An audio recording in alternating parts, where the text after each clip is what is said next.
खोजा अक्सर यात्रा पर जाता रहता था। जब भी वह घर से बाहर निकलता, उसके साथ उसका वफादार गधा और कुछ जरूरी कपड़े ही हुआ करते थे। रुपयों पैसे का तो यह हाल था कि कभी कभी जेब में होते ही नहीं थे। खोजा जब भी यात्रा पर जाता था, किसी न किसी मजदूर असहाय की मदद करने ही जाता था। इसलिए वह जहां कहीं पहुंचता, वहां के लोग उसके भोजन और रहने की व्यवस्था कर दिया करते थे। जब खोजा देखता था कि वह जिसकी मदद के लिए आया है, वह खुद ही मुश्किल में है, अपना गुजरा कर रहा है, तब खोजा खुद कोई काम धंधा करके अपनी रोजी रोटी का इंतजाम कर लिया करता था। खाली हाथ केवल गधे के साथ निकले खोजा को इसलिए कभी कहीं जाने में डर नहीं लगता था। लेकिन उस बार हुआ यह कि वह अपने शहर से दूसरे शहर जाने लगा तो एक पड़ोसी ने कुछ रकम यह कहकर खोजा को थमा दी कि जिस शहर में वह जा रहा है, वहां मेरा एक रिश्तेदार रहता है, मेहरबानी करके यह रकम तुम उसे दे देना। फिर हुआ यह कि खोजा यात्रा पर निकल तो पड़ा, लेकिन जिस शहर तक उसे पहुंचना था, वहां पहुंचने से पहले ही रात हो गई। इसलिए एक रात व्यतीत करने के लिए वह एक समय में रुक गया। इस डर से कि कहीं कोई पैसे न चुरा ले, उसने सोने से पहले अपना बटुआ अपने सिराहने के नीचे रख लिया। खोजा के पास ढेर सारे रुपयों से भरा बटुआ देखकर सराय के मालिक के मुंह में पानी आ गया। उसने खोजा के रुपए चुराने की योजना बना ली। रात के समय वह दबे पांव अनेक बार खोजा के बिस्तर के पास गया, पर इस डर की कहीं खोजा जागा हुआ तो न हो, उसने हाथ बढ़ाने का साहस नहीं किया। जब आधी रात बीत गई तो उससे रहा नहीं गया। उसने धीमे स्वर में खोजा से पूछा, खोजा भाई, क्या तुम सो चुके हो? नहीं। क्या तुम्हें मुझसे कोई काम है? खोजा ने पूछा। आधी रात बीत चुकी है, जल्दी से सो जाओ, सराय का मालिक बोला। क्यों? खोजा ने पूछा। कल तुम्हें लंबा सफर करना है। अगर अच्छी तरह से आराम नहीं किया तो आगे कैसे जा पाओगे? जहां तक तुम्हारे बटुए का सवाल है, उसकी फिक्र मत करो, हमारी सराय उसे कोई नहीं चुराएगा। शुक्रिया, अब मैं गहरी नींद सो सकूंगा। यह कहकर खर्राटे मारने लगा और बीच बीच में बड़बड़ाता रहा, मैं सो चुका हूं, मैं सो चुका हूं।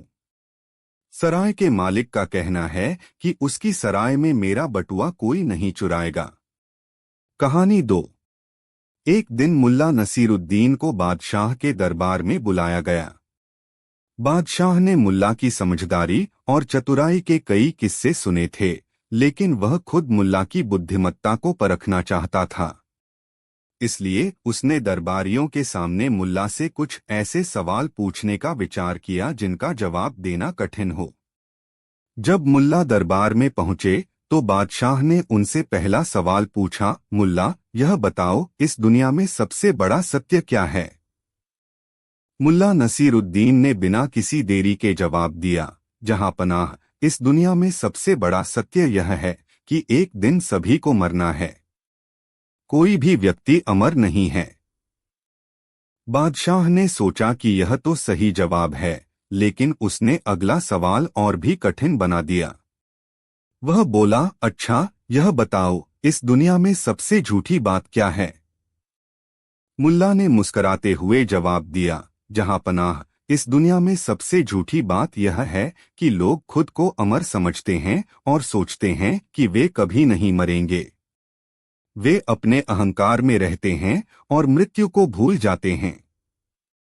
बादशाह ने मुल्ला की समझदारी की प्रशंसा की, लेकिन वह चाहता था कि मुल्ला को और चुनौती दी जाए।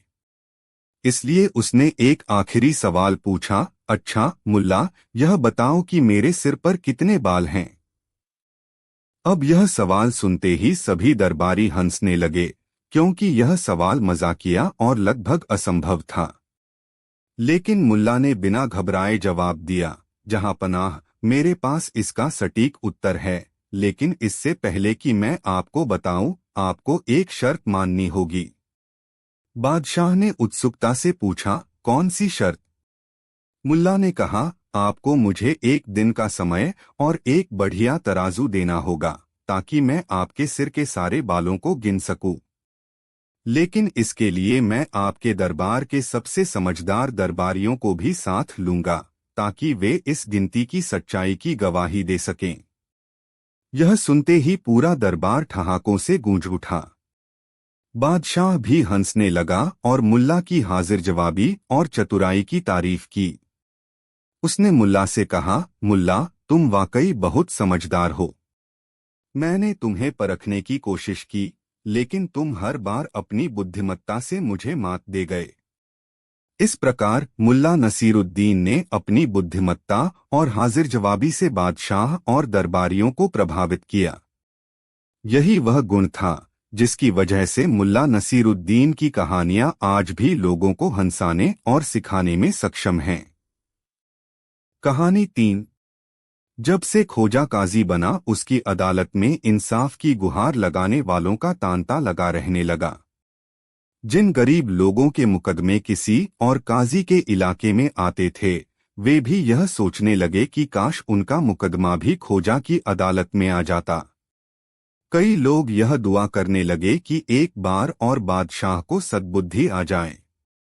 खोजा को काजी बनाकर बादशाह ने जो समझदारी और जनता की भलाई का काम किया है, उसी तरह यदि वह यह ऐलान कर दे कि मुल्क के तमाम मुकदमे खोजा की अदालत में ही होंगे, तो उन्हें भी इंसाफ का मुंह देखना नसीब हो जाए। देखते ही देखते खोजा के इंसाफ डंका बजने लगा। डंके की यह आवाज बादशाह के कानों तक भी पहुंची। बादशाह ने एक दिन खोजा को अपने दरबार में तलब कर लिया। दरअसल बादशाह अपने और तमाम काजियों और अधिकारियों के सामने खोजा से यह जानना चाहता था कि वह ऐसा इंसाफ कैसे करता है जिसे सुनने के बाद जिसके पक्ष में इंसाफ सुनाया गया वह तो खुश होता ही है, जिसके खिलाफ फैसला सुनाया गया वह भी अपनी फरियाद लेकर किसी और अदालत में पेश नहीं होता।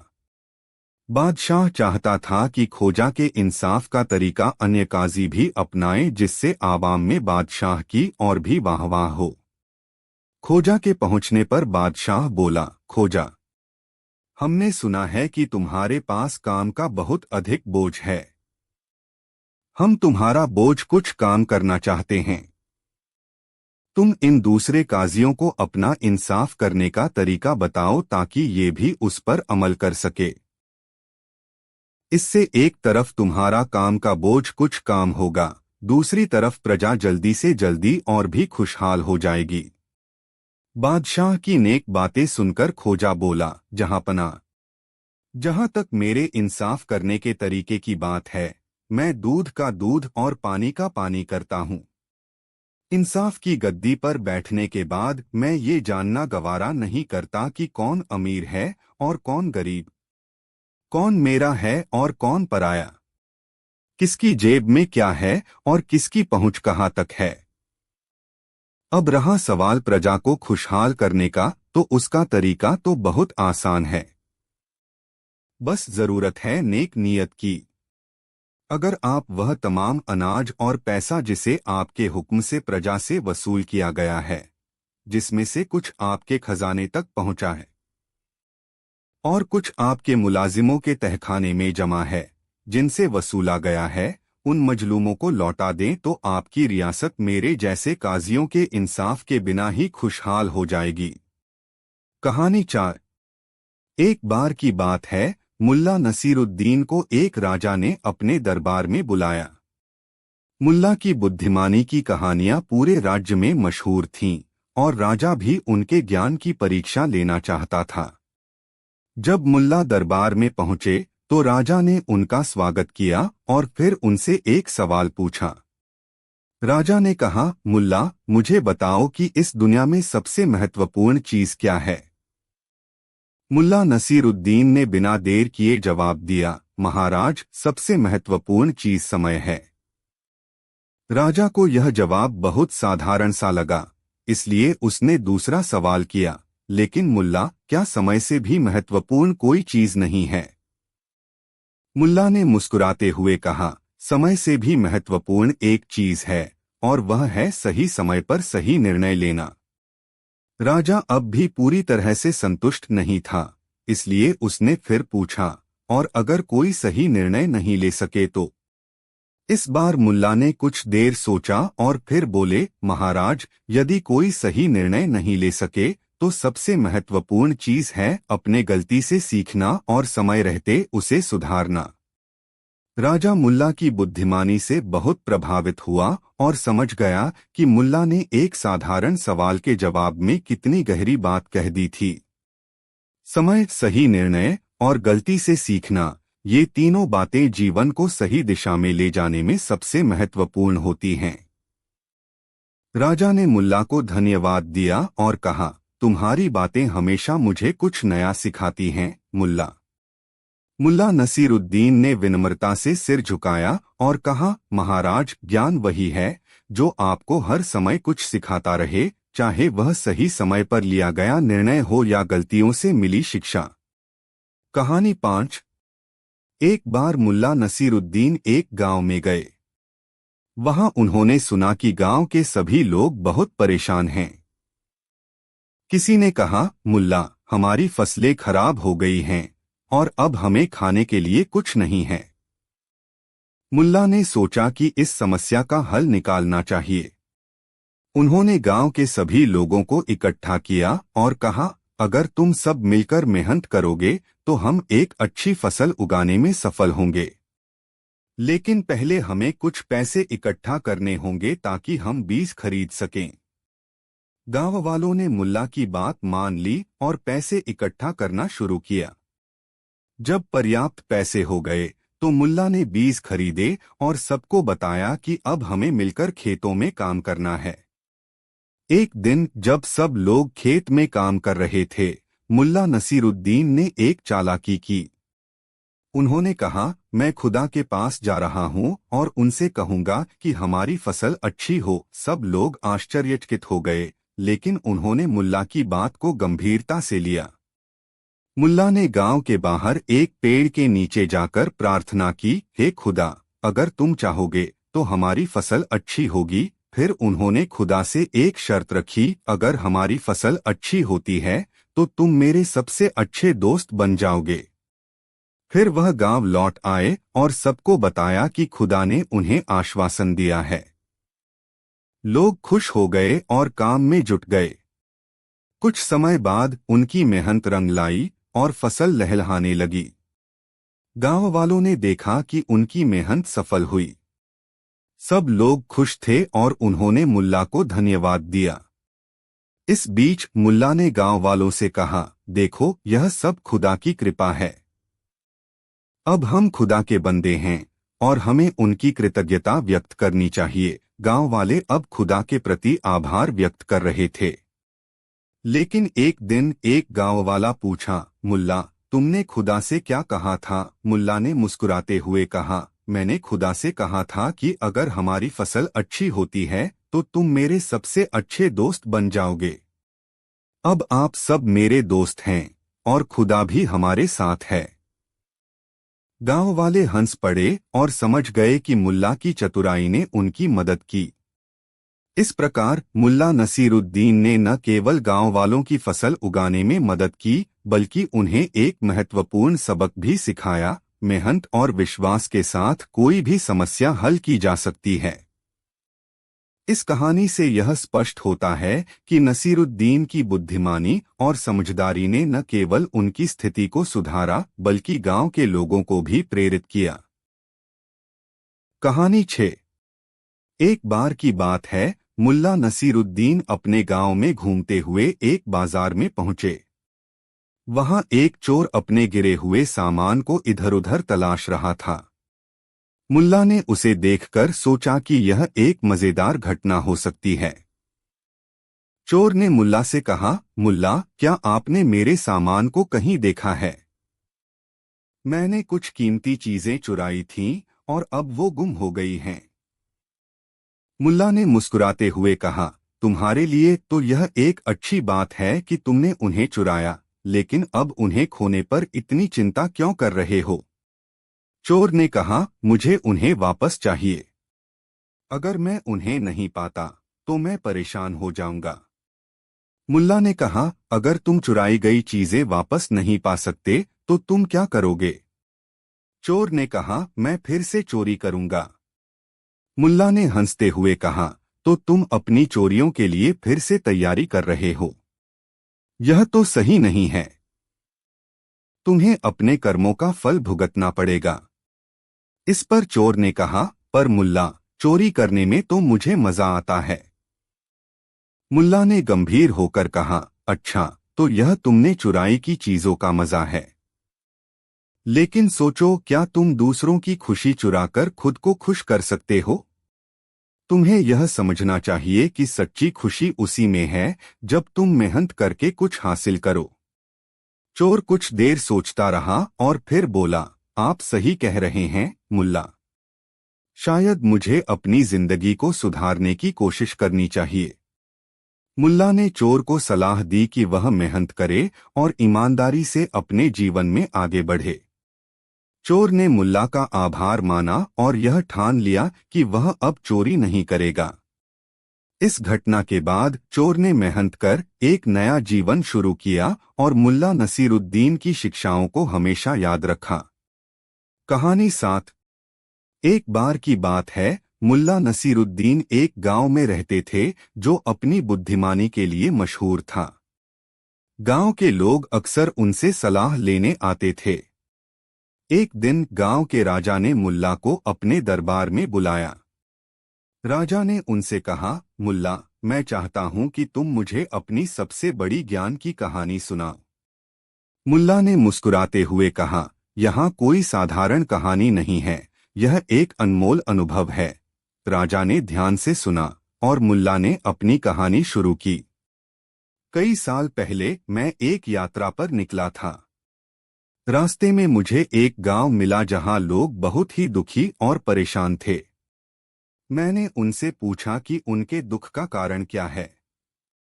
उन्होंने बताया कि उनके गांव में एक भयानक राक्षस आ गया है जो हर रात उनके मवेशियों को खा जाता है। वे सभी डर के मारे अपने घरों में बंद हो गए हैं। मैंने तय किया कि मैं राक्षस का सामना करूंगा।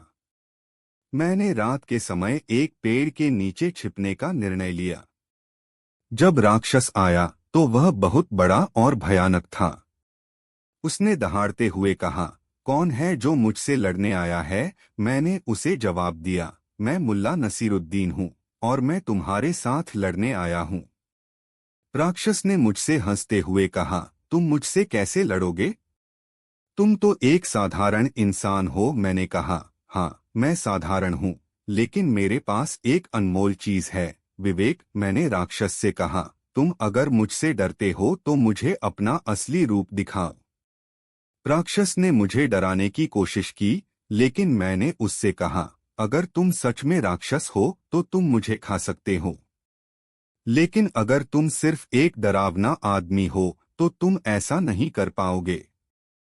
इस पर राक्षस ने मुझे एक चुनौती दी, अगर तुम मुझे समझा सकते हो कि मैं क्यों डरावना हूँ तो मैं गांव को छोड़ दूंगा। मैंने उसे समझाना शुरू किया कि असल में डरावने होने का कोई मतलब नहीं होता। जब हम दूसरों को डराते हैं तो हम खुद को भी डराते हैं। धीरे धीरे राक्षस ने मेरी बातें सुनकर अपनी भयानकता को समझा। वह सोचने लगा और अंत में उसने फैसला किया कि वह गांव को छोड़ देगा। राक्षस ने कहा, तुमने मुझे समझाया, मैं अब यहाँ नहीं रहूंगा, और उसने वहां से चला गया। जब गांव वालों ने देखा कि राक्षस चला गया है तो वे बहुत खुश हुए। उन्होंने मुझे अपना हीरो मान लिया। राजा ने मुल्ला से पूछा, और इसके बाद क्या हुआ? मुल्ला ने मुस्कुराते हुए कहा, इसके बाद मैंने समझा कि ज्ञान और विवेक ही सबसे बड़ी ताकत है। एक साधारण इंसान भी अपने विवेक से बड़ी समस्याओं का सामना कर सकता है। राजा ने मुल्ला की कहानी सुनकर बहुत प्रभावित हुए और कहा, तुमने मुझे सिखाया है कि डर केवल एक भावना है और हमें उसे समझने की आवश्यकता है। इस तरह मुल्ला नसीरुद्दीन ने न केवल गांव को राक्षस से मुक्त किया, बल्कि सभी को यह भी सिखाया कि असली ताकत हमारे विवेक में है। कहानी 8। एक दिन मुल्ला नसीरुद्दीन अपने गांव से बाहर एक यात्रा पर निकले। ठंडी रात हो रही थी और वह एक पहाड़ी पर ठहर गए।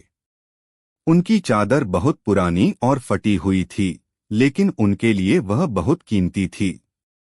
जब रात का तापमान और गिरा तो मुल्ला ने अपनी चादर को लपेट लिया और सो गए। रात को एक चोर वहां आया और मुल्ला की चादर चुरा ली। सुबह उठने पर मुल्ला ने देखा कि उनकी चादर गायब है। वह काफी दुखी हुए, लेकिन उन्होंने सोचा कि यह उनकी किस्मत थी।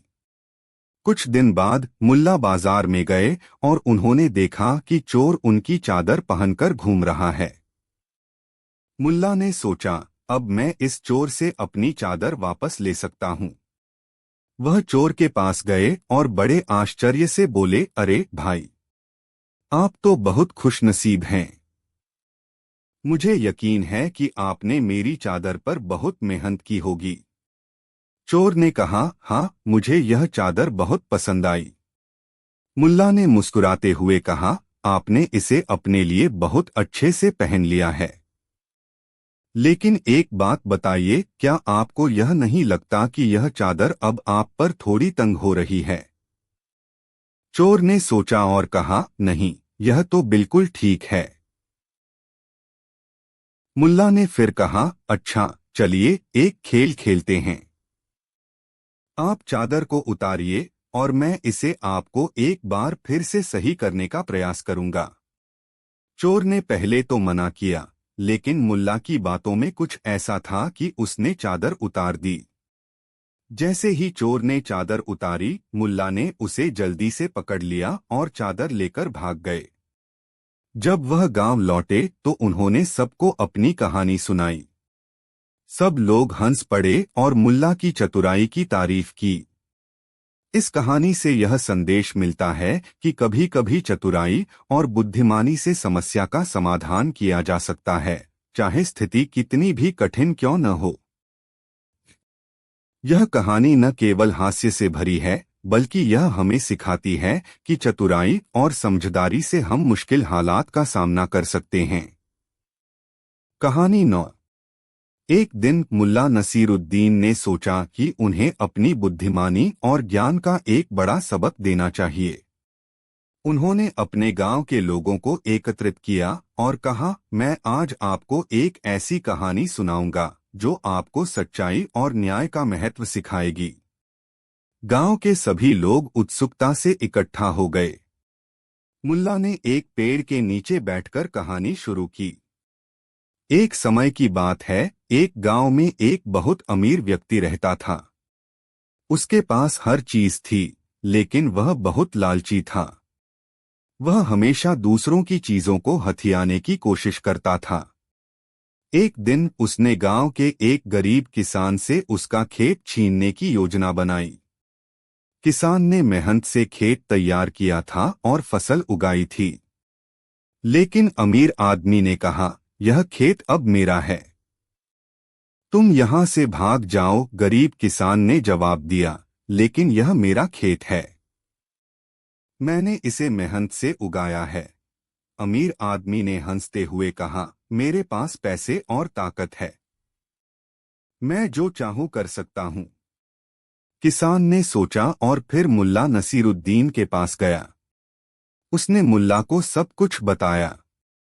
मुल्ला ने कहा, चिंता मत करो, मैं तुम्हारी मदद करूंगा। उन्होंने अमीर आदमी को बुलाया और कहा, मैंने सुना है कि तुम इस गरीब किसान का खेत छीनना चाहते हो। क्या तुम अपने पैसे और ताकत के बल पर सच्चाई को खत्म कर सकते हो? अमीर आदमी ने कहा, सच्चाई और गरीब किसान को मेरी परवाह नहीं है, मैं अपनी ताकत दिखाऊंगा। मुल्ला ने उसे चुनौती दी कि अगर वह सच में ताकतवर है तो उसे एक प्रतियोगिता में भाग लेना चाहिए। अगले दिन गांव के लोग इकट्ठा हुए। मुल्ला ने कहा, हम एक प्रतियोगिता करेंगे, इसमें हम देखेंगे कि सच्चाई जीतती है या ताकत। प्रतियोगिता शुरू हुई। अमीर आदमी ने अपनी ताकत का प्रदर्शन किया, लेकिन किसान ने अपनी मेहनत और सच्चाई के बल पर जीत हासिल की। अंत में मुल्ला ने कहा, देखो, यह साबित हो गया कि सच्चाई और मेहनत हमेशा जीतते हैं। गांव वाले इस कहानी को सुनकर सोच में पड़ गए। उन्होंने महसूस किया कि किसी भी स्थिति में सच्चाई को महत्व देना चाहिए, चाहे वह कितनी भी कठिन क्यों न हो। मुल्ला नसीरुद्दीन ने मुस्कुराते हुए कहा, याद रखें दोस्तों, ताकत और धन का महत्व तभी होता है जब वह सच्चाई और न्याय के लिए इस्तेमाल किया जाए। कहानी का अंत। गांव के लोगों ने मुल्ला की इस कहानी को दिल से समझा और उन्होंने अपने जीवन में सच्चाई और न्याय को महत्व देने का संकल्प लिया। इस तरह मुल्ला नसीरुद्दीन ने न केवल एक कहानी सुनाई, बल्कि उन्होंने अपने गांव में एक महत्वपूर्ण सबक भी सिखाया। कहानी 10। एक बार मुल्ला नसीरुद्दीन के पास उनके कुछ दोस्त आए और उनसे पूछा, मुल्ला, तुमने तो बहुत यात्राएं की हैं और कई अद्भुत बातें देखी हैं। क्या तुम हमें अपनी सबसे बड़ी कहानी सुना सकते हो? मुल्ला नसीरुद्दीन थोड़ी देर तक सोचते रहे, फिर बोले, ठीक है, मैं तुम्हें एक बहुत ही अद्भुत और मजेदार कहानी सुनाता हूँ। यह मेरी जिंदगी की सबसे बड़ी कहानी है। सभी लोग उत्सुकता से मुल्ला के चारों ओर बैठ गए। मुल्ला ने कहानी शुरू की। बहुत समय पहले की बात है, मैं एक बहुत बड़े राजा के दरबार में आमंत्रित किया गया था। राजा ने मुझे अपनी बुद्धिमानी के किस्से सुने थे और मुझे देखकर बहुत प्रभावित हुआ। उसने मुझसे कहा, मुल्ला, मैं तुम्हारी प्रसिद्धि के बारे में सुन चुका हूँ। क्या तुम मेरी मदद करोगे? मुझे बताओ कि इस दुनिया में सबसे बड़ी चीज क्या है? सभी लोग ध्यान से सुन रहे थे। मुल्ला ने अपनी आंखें घुमाकर श्रोताओं की ओर देखा और बोले, मैंने राजा से कहा, हे महाराज, सबसे बड़ी चीज है समझदारी। राजा ने कहा, लेकिन यह तो हर कोई जानता है। मुझे कुछ और बड़ा बताओ। मैंने फिर सोचा और कहा, सबसे बड़ी चीज है महाराज समय।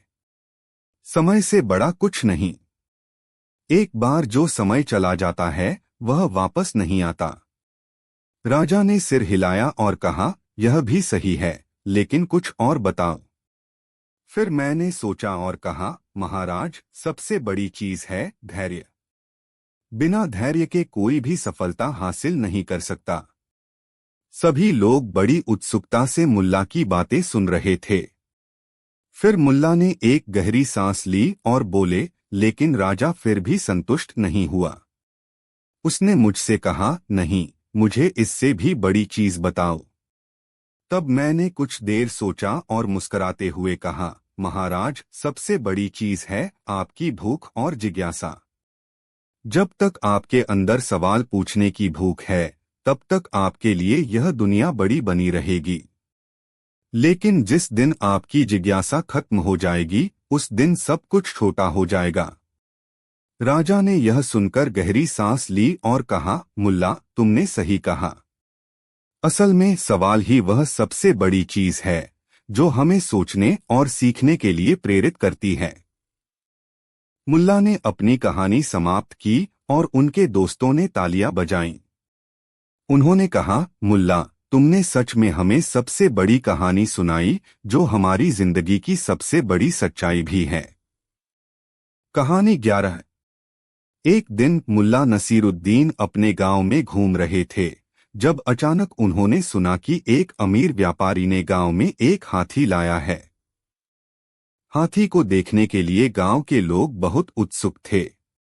मुल्ला भी वहां पहुंचे और हाथी को देखकर उनकी आंखें चमक उठीं। हाथी बहुत बड़ा और सुंदर था और उसकी सजावट देखकर सब लोग दंग रह गए। व्यापारी ने गांव वालों को हाथी के बारे में बताना शुरू किया, यह हाथी बहुत खास है। यह मेरे सभी आदेशों का पालन करता है और मैं इसे बहुत प्यार करता हूँ। लोग हाथी के आसपास इकट्ठा हो गए और उसे देखने के लिए बेताब थे। मुल्ला ने सोचा, अगर मैं इस हाथी पर बैठ जाऊं तो सब लोग मुझसे प्रभावित होंगे। उन्होंने हाथी पर चढ़ने की कोशिश की, लेकिन चढ़ने में थोड़ा मुश्किल हुआ। जब वह आखिरकार हाथी पर बैठ गए तो उन्होंने देखा कि लोग उन्हें देख रहे हैं और हंस रहे हैं। मुल्ला ने सोचा, अब मैं सबको दिखाऊंगा कि मैं कितने कुशल हूँ। उन्होंने हाथी को कड़ा आदेश दिया, चल हाथी चल, लेकिन हाथी ने बिल्कुल भी नहीं सुना। वह वहीं खड़ा रहा। गांव वाले हंसने लगे। एक आदमी बोला, मुल्ला तुमने हाथी को आदेश क्यों दिया? वह तुम्हारा नौकर नहीं है। मुल्ला ने जवाब दिया, मैंने सोचा कि अगर मैं हाथी को आदेश दूंगा तो वह मुझे राजा की तरह सम्मान देगा। सभी लोग हंस पड़े और मुल्ला की बुद्धिमानी की सराहना की। तभी एक गांव वाला बोला, मुल्ला हाथी को समझने के लिए तुम्हें पहले उसे जानना होगा। हाथी अपनी मर्जी से चलता है।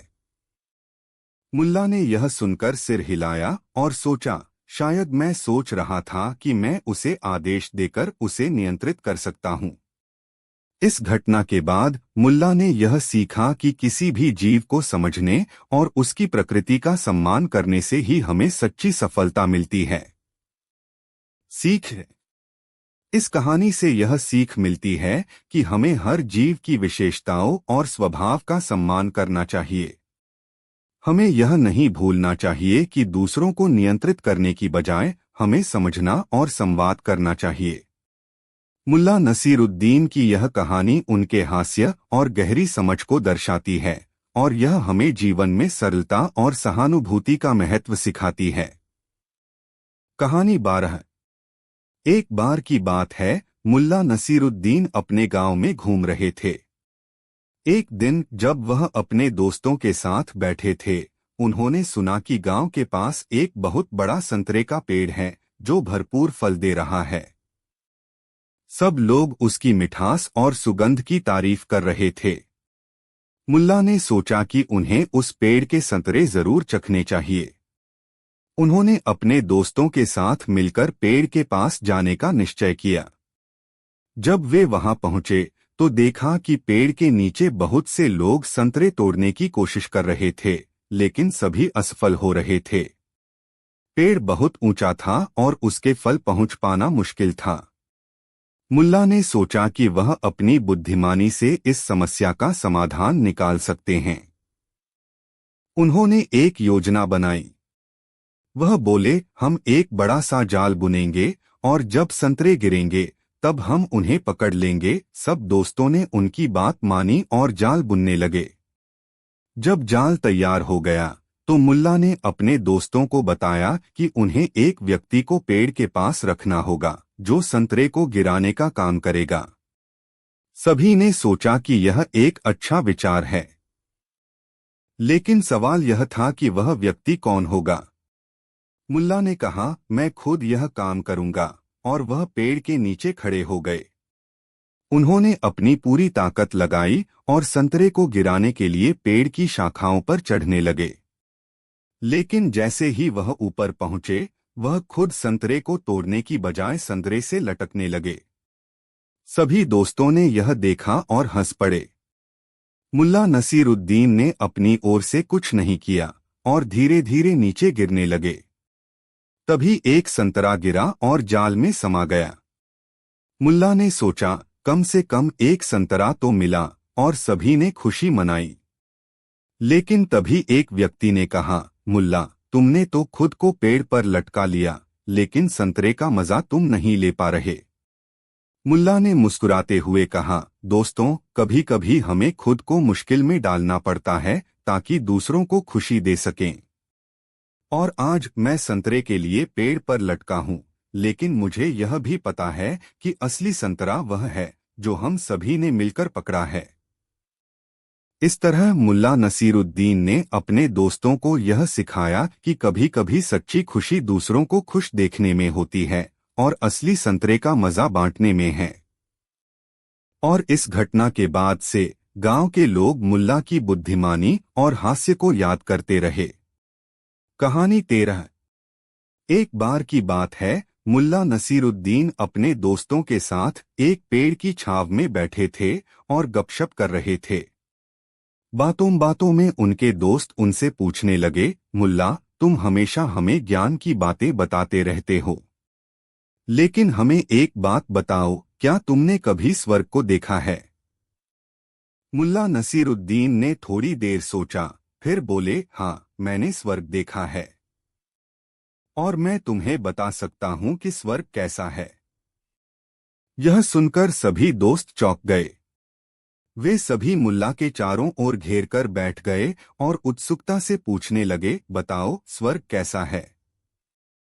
मुल्ला ने गहरी सांस ली और बोलना शुरू किया, स्वर्ग में एक बहुत ही सुंदर बाग है। वहां हर तरफ हरे भरे पेड़, खूबसूरत फूल और साफ पानी की झीलें हैं। लोग वहां बिना किसी चिंता के रहते हैं। न वहां कोई दुख है, न कोई दर्द। सब कुछ शांति और खुशी से भरा हुआ है। और सबसे खास बात यह है कि वहां के लोग बहुत दयालु और विनम्र होते हैं। मुल्ला की बातें सुनकर उनके दोस्त प्रभावित हुए और बोले, मुल्ला, तुम बहुत भाग्यशाली हो कि तुमने स्वर्ग देखा। क्या तुम हमें वहां ले चल सकते हो? मुल्ला मुस्कुराए और बोले, स्वर्ग तक पहुंचने का रास्ता इतना आसान नहीं है। उसे पाने के लिए हमें अपने भीतर के स्वर्ग को खोजना होगा। अगर हम अपने दिलों में शांति, प्रेम और करुणा पैदा कर सकें, तो वही हमारा स्वर्ग है। असली स्वर्ग हमारे अपने कर्मों में है, न कि किसी दूर के स्थान पर। दोस्तों ने मुल्ला की बातों को ध्यान से सुना और समझा कि असली स्वर्ग बाहरी जगह में नहीं, बल्कि इंसान के भीतर की अच्छाई में होता है। इस कहानी से यह सीखने को मिलता है कि खुशी और शांति बाहरी चीजों से नहीं, बल्कि हमारे अपने विचारों और कर्मों से मिलती है। कहानी 14। एक समय की बात है, मुल्ला नसीरुद्दीन एक छोटे से गांव में रहते थे। उनकी बुद्धिमानी और चतुराई के किस्से पूरे इलाके में मशहूर थे। एक दिन गांव में एक बड़े जादूगर ने आकर एक बड़ा जलसा आयोजित किया।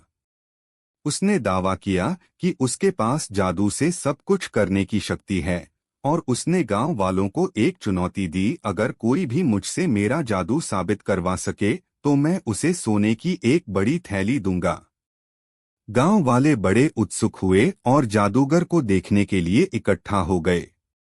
जादूगर ने कई आश्चर्यजनक करतब दिखाए, लेकिन सभी उसकी जादुई शक्तियों से प्रभावित होकर केवल उसकी प्रशंसा करने लगे।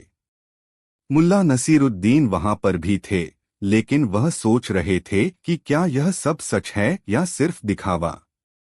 अगले दिन मुल्ला ने जादूगर से मिलने का निश्चय किया। जब वह जादूगर के पास पहुंचे तो उन्होंने कहा, क्या आप मुझे अपने जादू से सच दिखा सकते हैं? मुझे जानना है कि आप वास्तव में कितना शक्तिशाली हैं। जादूगर हंसते हुए बोला, सच क्या है? यह तो बस एक धारणा है।